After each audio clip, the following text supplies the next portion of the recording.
મિત્રો, અંગ્રેજી ભાષામાં પ્રશ્ન પૂછતા આવડવું તેનું ખૂબ જ મહત્વ હોય છે. જેમ કે વાય શબ્દ છે, વાય થી તમારે પ્રશ્ન પૂછવો હોય તો વાય નો ગુજરાતી થતું હોય છે શા માટે, કારણ દર્શાવે. Because of, due to, owing to, તે બધા તેના ઓળખના શબ્દો છે. તો જેમ કે આવું વાક્ય આપેલું છે, આઈ tried very hard two get good marks, આવું છે અને તમારે પ્રશ્ન પૂછવો છે.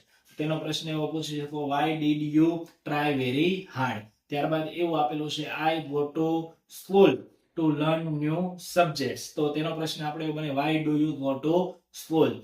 ધારો કે આ પ્રમાણે આપેલું છે કે I learn N English so that I can go in abroad, આવું આપેલું છે. તો આનો પ્રશ્ન એ પ્રમાણે, why do you learn N English. પ્રશ્ન જે છે, શા માટે તમારે અર્થમાં લેવું હોય ત્યારે વપરાતું હોય છે વાય.